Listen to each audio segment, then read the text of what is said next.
Hi, my name is Gerald Walden. I decided to do my book review on a book called The Uninhabitable Earth, Life After Warming. It's a book by David Wallace Wells. It was published by Tim Dugan Books, and it was published on February 19th, 2019. I chose to do this book because I think it covers a very important topic in the world of conservation biology, if not the most important topic. That topic is global warming. This book is very relevant. It was published just last month. We're in the month of March here in 2019, so the information is very relevant. It was also a selling book, so it's I guess a popular read for most people. So I guess I'll just transition into my summary. The book is broken up into four main parts: cascades, the elements of chaos, the climate kaleidoscope, and the anthropic principle.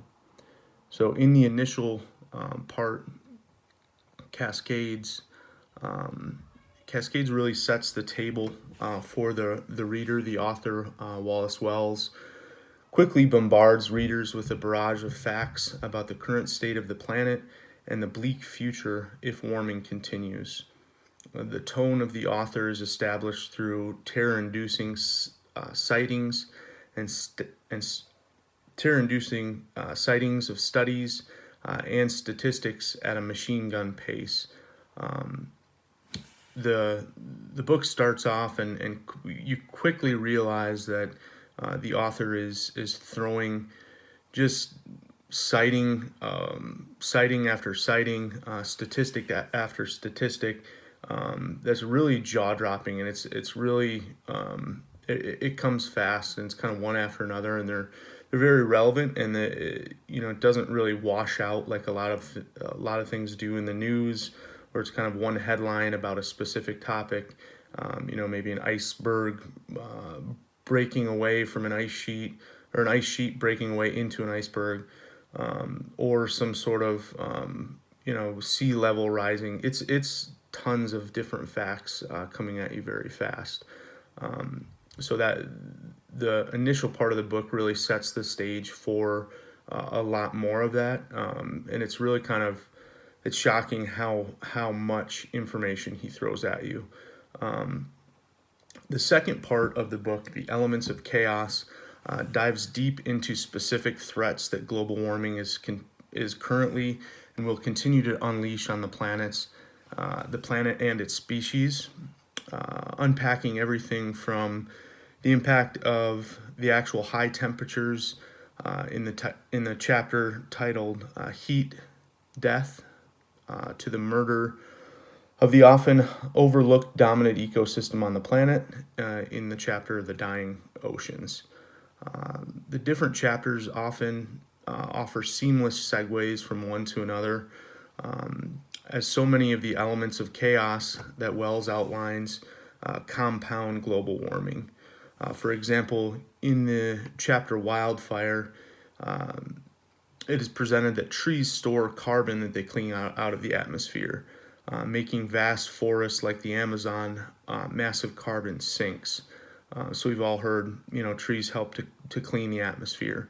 In the chapter, The Unbreathable Air, that chapter turns these carbon sink forests into major greenhouse gas contributors when set ablaze through access granted by Brazil's new political leader. So those same forests, if forest fires continue and global warming continues, forest fires are one implication of global warming continuing. Those same forests that can clean the atmosphere can be major contributors to greenhouse gas. Chapters like climate conflict highlight data on conflict within humans based wholly on warmer temperatures, insights and concepts that have an abstract impact on perceived implications of global warming. really it's something that you wouldn't associate with global warming. The conflict rises as the temperature does. The elements of chaos is really the meat of this work, this chapter. The overwhelming theme of this book is captured within the elements of chaos.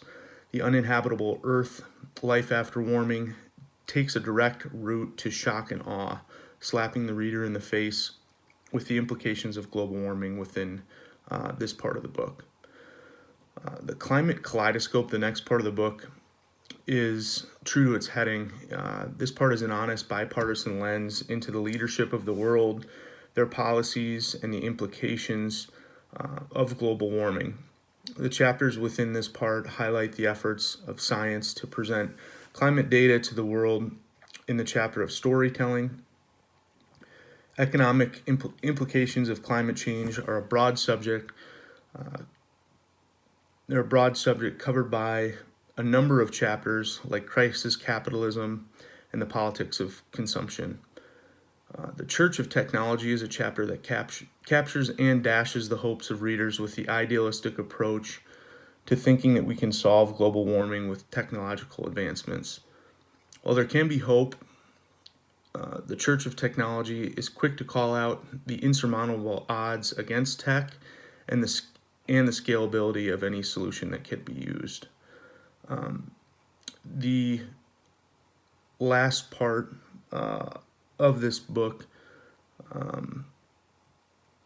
is the anthropic principle. The anthropic principle really can be summarized by it's kind of the author's collected analysis of a lot of great minds coming together, trying to push the earth and human beings, human society into thinking of themselves as kind of one unit and moving towards a better future because of that.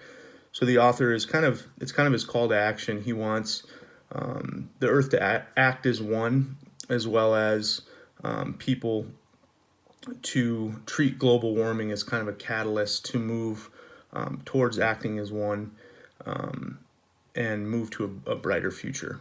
So all in all, my analysis of the book is, I think that our society really needs something like this. I think scientists in general, when approaching the subject of global warming and climate change, they're so embattled in this day and age.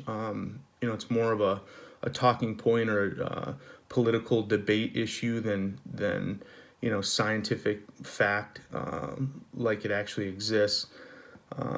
And there's consensus today, so I think that scientists kind of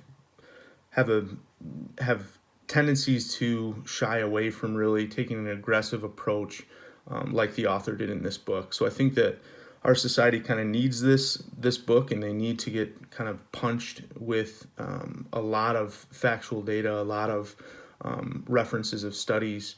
I think it could be kind of considered a work of someone who's kind of fear mongering or selling based on the terror that he's that will ensue after you kind of read this book. But it's also factual. It's pretty bipartisan where it can be, and overall, I think the book is just what our society needs as a wake up call. Really, the highlights of what I learned from this book.